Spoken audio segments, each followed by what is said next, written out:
ፍቅር ባለውለታ ሲያደርግሽና ያንን ሰው ላለማጣት ስትይ መለማመጥሽ ላንቺ ትክክል ሊመስልሽ ይችላል። ነገር ግን ሰዎች አትለማመጭ የሚሉሽ ባንቺ ላይ ሊመጡ የሚችሉ አንዳንድ ተጽዕኖዎችን ስለሚፈሩ ነው። መለማመጥ በረጅም ጊዜ ግንኙነት ላይ የሚያመጣቸው የተለያዩ ተጽዕኖዎች አሉ። መለማመጥን ማቆም ማለት እሱን መጥላት ወይንም መራቅ ማለት አይደለም። ይልቁንም ግንኙነታችሁ ጤናማ መሰረት እንዲኖረው ማድረግ መቻል ነው።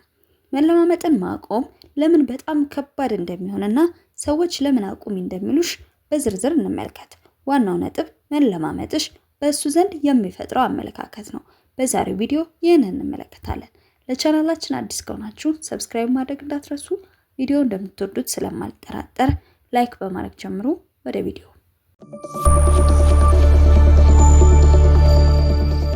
አንደኛ፣ የግል ክብርን መጠበቅ። በተደጋጋሚ መለማመጥ ባንቺና በእሱ መካከል ያለውን የክብር ሚዛን ሊያዛባው ይችላል። አንቺ ሁልጊዜ የምትለማመጪ ከሆነ እሱ አንቺን እንደ ዝቅተኛ ወይንም የትም የማትሄድ አድርጎ ሊያስብሽ ይችላል። ይህም ላንቺ ያለውን ግምት ቀስ በቀስ እየቀነሰ እንዲሄድ ያደርገዋል። የመናቅ ስሜት። አንድ ሰው ሁልጊዜ እንደሚለመን ካወቀ ያንቺን መኖር እንደ ትልቅ እድል ማየቱን ያቆማል። ምንም ባደርግ አትሄድም የሚል አስተሳሰብ በውስጡ ከተቀረጸ ላንቺ የሚሰጠው ዋጋ ይቀንሳል። ሰዎች ይህ እንዳይሆንና ክብርሽ እንዳይገሰስ ይፈራሉ። ለዚህም ደግሞ አትለማመጪ ይሉሻል። ሁለተኛ፣ የፍላጎት መቀነስ። በተፈጥሮ ሰዎች የሚጓጉለት በቀላሉ የማያገኙትን ወይንም ጥረት ለማድረግ የሚጠይቀውን ነገር ነው። ሁልጊዜ የምትለማመጪ ከሆነ እሱ ላንቺ ያለውን ጉጉትና ክብር ሊቀንስብሽ ይችላል። ባለችበት አለች የሚል ስሜትን ስለሚሰጠው ላንቺ ጥረት ማድረጉን ሊያቆም ይችላል።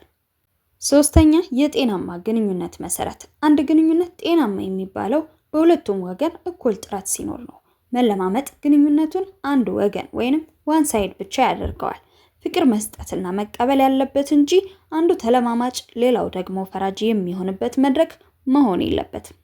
አራተኛ፣ ፍርሃት እንጂ ፍቅር ላይሆን ይችላል። ሰዎች አትለማመጭ የሚሉሽ የምታደርጊው ነገር ከፍቅር ይልቅ ብቻዬን እቀራለሁ ወይንም ያለሱ መኖር አልችልም ከሚል ስጋት የመነጨ እንዳይሆን ስለሚፈሩልሽ ነው። ይህ ከሆነ ደግሞ አብረሽ ያለሽው ትዳር የማይቀጥልና እውነተኛ ያልሆነ ሊሆን ይችላል። አምስተኛ፣ የኃይል ሚዛን መዛባት። በማንኛውም ግንኙነት ውስጥ መለማመጥ ስታበዢ ውሳኔ ሰጭነቱንና የበላይነቱን ሙሉ ለሙሉ ለሱ አሳልፈሽ እየሰጠሽ እንደሆነ ማወቅ አለብሽ። እሱ ምንም ባደርግ ትለማመጠኛለች ብሎ ካሰበ ላንቺ ስሜት ጥንቃቄ ማድረጉን ፈጽሞ ያቆማል። ይህ ደግሞ ግንኙነቱን ከፍቅር ወደ መገዛት ይቀይረዋል። በማንኛውም ግንኙነት ውስጥ ሁለቱም ወገኖች እኩል ኢንቨስት ማድረግ አለባቸው። አንቺ ብቻ የምትለማመጭ ከሆነ ግንኙነቱን ብቻሽን እየተሸከምሽው እንዳለሽ ማወቅ አለብሽ። እሱ ምንም ጥረት ሳያደርግ አንቺን ማግኘት ከቻለ ላንቺ ያለው ፍቅር ሰነፍ ይሆናል። ሰዎች የሚመክሩሽ እሱም ጥረት እንዲያደርግና የፍቅሩን ጥንካሬ እንዲያሳይሽ እድሉን እንድትሰጪው ነው። ስድስተኛ፣ የስሜት መዝለፍለፍ። ሁልጊዜ ጥፋተኛ ባልሆንሽበት ወይንም በትንሽ ነገር መለማመጥ በጣም አድካሚ ነው። ያንቺ ስሜት ሁልጊዜ በሱ እሽታ ላይ ብቻ የተመሰረተ ከሆነ የአእምሮ ሰላምሽን ያሳጣሻል። ሰዎች አትለማመጭ የሚሉሽ በስሜት እንዳትጎጅና የራስሽ ደስታ በሱ እጅ ብቻ እንዳይሆን ስለሚፈልጉ ነው። ሰባተኛ፣ የባህሪ መበላሸት። አንድ ሰው ያለማቋረጥ ስትለማመጩ ያ ሰው ሁልጊዜ እኔ ትክክል ነኝ ብሎ እንዲያስብ እያደረግሽው ነው። ይህ ደግሞ እሱ ራሱን እንዲያርም ወይንም ደግሞ ለጥፋቱ ይቅርታ እንዲጠይቅ እድል አይሰጠውም። እንዲሁም በጊዜ ሂደት ግትር እንዲሆን ሊያደርገው ይችላል። ስምንተኛ፣ የፍቅር ትርጉም መሳሳት። ፍቅር በፈቃደኝነት የሚሰጥ እንጂ በልመና የሚገኝ አይደለም። ተለማምጠሽ የምታገኙ ትኩረት ፍቅር ሳይሆን ርህራሄ ሊሆን ይችላል። እውነተኛ ፍቅር ደግሞ በእኩልነትና በመከባበር ላይ እንጂ አንዱ የተገዥነት ቦታ አንዱ ደግሞ የገዥነትን ቦታ ይዞ የሚቆም አይደለም። ዘጠነኛ፣ የራስሽ ማንነት ማጣት። ሁልጊዜ እሱን ለማስደሰት ስትለማመጪ ያንቺን ፍላጎት፣ ስሜትና መርሆችሽ እየጠፉ ይሄዳሉ። እሱ ብቻ ይርካ እንጂ እኔ ብጎዳም ግድ የለኝም የሚለው ስሜት መጨረሻው ራስን ማጥፋትና ለጭንቀት መጋለጥ ይሆናል። አስረኛ፣ የማይገኝና የሚገኝ ህግ። በሰው ልጅ ስነ ልቦና ውስጥ አንድ ነገር ሁልጊዜ በቀላሉ የሚገኝ ከሆነ ዋጋው ይቀንሳል። አንቺ ሁልጊዜ የምትለማመጪ ከሆነ እሷ እኮ የትም አትሄድም ምንም ባደርግ ትመጣለች ብሎ እንዲያስብ ያደርገዋል። ሰዎች አትለማመጪ የሚሉሽ የማይገኝን ዋጋ እንዲኖርሽና እሱ አንቺን የማጣት ስጋት እንዲኖረው ስለሚፈልጉ ነው። 11ኛ የረጅም ጊዜ ተጽዕኖ። አሁን ስለምታፈቅሪው መለማመጡ አይከብድሽም ይሆናል። ነገር ግን ከቆይታ በኋላ ሁልጊዜ እኔ ብቻ ለምን ለማመጣዋለሁ የሚል ቁጭት ውስጥ መግባትሽ አይቀሬ ነው። ያኔ ፍቅሩ ወደ ጥላቻ ወይንም ወደ መመረር ሊቀይር ይችላል። ጓደኞችሽ ይህንን አስቀድመው ስለሚረዱ ነው አሁኑኑ መስመር እንድታሰምሪ የሚነግሩሽ። መለማመጥን ለመቀነስ የሚረዱሽን የጥንካሬ እርምጃዎች መመልከት እንችላለን። የመልእክት ወይንም ቴክስት ቁጥጥር። እሱ መልስ ካልሰጠሽ ወይንም ካኮረፈ ደጋግመሽ ከመጻፍ ይልቅ ስልክሽን አርቀሽ አስቀምጪ። ለምን ዝም አለች ብሎ ማሰብ ሲጀምር ነው ያንቺ መኖር ትርጉም የሚሰጠው። ስሜትሽን መቆጣጠር። ስሜትሽ ሲገፋፋሽ ይህንን የማደርገው ስለማፈቅረው ነው ወይስ እንዳይተወኝ በመፍራት ብለሽ ራስሽን ጠይቂ።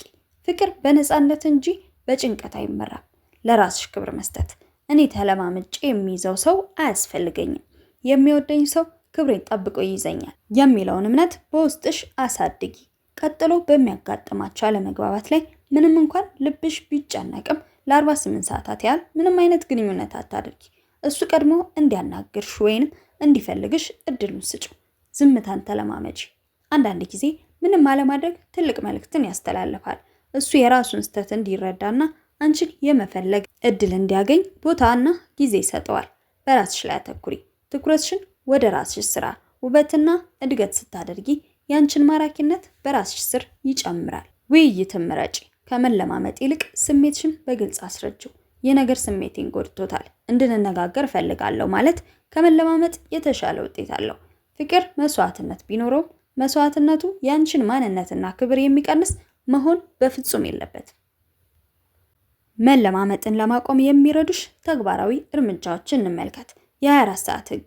አንድ ግጭት ሲፈጠር ወዲያውኑ ደውለሽ ወይንም በቴክስት ከመለማመጥ ይልቅ ለ24 ሰዓት ያህል ራስሽን አርቂ። በዚህ ጊዜ ውስጥ እሱም እንዲያስብበት አንቺም ስሜትሽ እንዲረጋጋ ይረዳሻል። አይ ማለትን መልመድ። በሁሉም ነገር እሱ የሚለውን ብቻ መቀበል ሳይሆን የማይመችሽን ነገር አይሆንም ወይንም አልፈልግም ብለሽ በግልጽ ተናገሪ። ይህ ጥንካሬሽን እንዲያሳየው ይረዳሻል። ራስሽን ማፍቀር። እሱ ከሌለ ባዶ ነኝ የሚለውን አስተሳሰብ ቀይሪው። አንቺ ለራስሽ የምትሰጪው ክብር እሱ ላንቺ የሚሰጠውን ክብር ይወስነዋል። ከመለማመጥ ይልቅ ምን ማድረግ ትችያለሽ? ቦታ ስጪው። አንድ ስህተት ሲፈጠር ወይንም ሲቀየምሽ ወዲያውኑ ደውለሽ ከመለማመጥ ይልቅ የተፈጠረው ነገር ስሜቴን ጎድቶታል፣ ስትረጋጋ ብንነጋገር ይሻላል ብለሽ ታዩ። እሱ ራሱ እንዲያስብበትና እንዲፈልግሽ እድሉን ስጪው። ውሳኔሽን አክብሪ። አንድ ነገር አልፈልግም ካልሽ ወይንም የነገር ስህተት ነው ካልሽ በዚያው ጽኚ። ኋላ ላይ ተጸጽተሽ መለማመጥ ከጀመርሽ ቃላቶችሽ ክብደት ያጣሉ። ጓደኞችሽና ቤተሰቦችሽን አትዘንጊ። ትኩረትሽን ሙሉ በሙሉ በእነሱ ላይ ብቻ ስታደርጊ መለማመጥሽ ይቀንሳል። ከሌሎች ሰዎች ጋር ጊዜ ማሳለፍሽና የራስሽ ህይወት መኖሩ በራስ መተማመን ስሜትሽን እንዲጨምር ያደርገዋል። አንድ ነገር ላስታውስሽ፣ ብዙ ጊዜ ሴቶች የሚለማመጡት ፍቅሬን ካላሳየሁት ይተወኛል በሚል ስጋት ነው። ነገር ግን እውነታው ተቃራኒ ነው። ወንዶች የበለጠ የሚሳቡትና የሚያከብሩት የራሳቸው አቋም ያላቸውንና ለራሳቸው ክብር ለሚሰጡ ሴቶች ነው። የዛሬው ቪዲዮ ይህንን ይመስል ነበር። በቪዲዮ ላይ ያላችሁን አስተያየት ኮሜንት ሴክሽን ላይ አስቀምጡልኝ። ቀጣይ በሌላ ቪዲዮ እስክንገናኝ ሰላም ሁኑ።